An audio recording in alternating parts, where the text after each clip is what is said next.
NewsNation law and justice contributor, former FBI Special Agent Jennifer Coffindaffer. We are still awaiting, Jennifer, brand new information. We're awaiting this press conference set to begin any moment now. I appreciate you taking the time as always. So many details we've yet to learn due to this being very much an active and open investigation. What is going on behind the scenes right now to help find the suspect?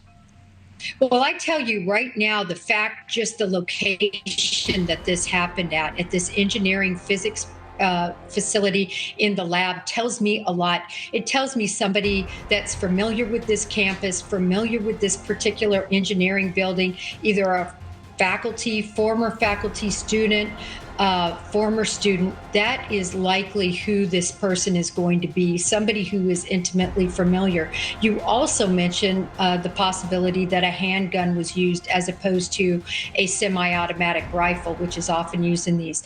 That is also very interesting. Typically, somebody can sneak into a facility like this with a handgun easier, and somebody who is probably less familiar with guns is going to utilize a handgun. So two clues there. Law enforcement is going to be looking at motive. Motive will lead them to their suspect. Yeah. Are you surprised by the paucity of information that we have right now? Are you surprised the details are so thin? A male in dark clothing seen leaving the building, that this is an area, it's a brand new building. We know from a professor that we were speaking with at the top of the hour live. There is likely surveillance imagery. Why so little information at this time? Well, 4 o'clock on a Saturday, yes, this is finals time, but just the few amount of people that would be on a campus at that time. This isn't 9 o'clock in the morning during classes, right? This is a very specific time that this shooter chose.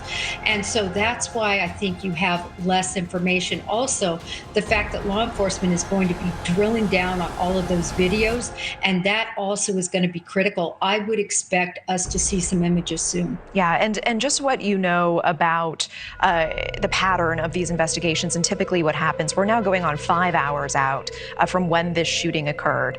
Freezing temperatures right now in this area. This is an open campus. It's right in the middle of this dense residential area. We hear our Marcus Espinoza on the ground saying that from where he can see, there are ring cameras lining the streets here. What is going through your mind as you're assessing this investigation and where it stands tonight? Well, number one, they need to get a geo-trace on there and determine what cell phones were in that building, in and around that building during this time frame.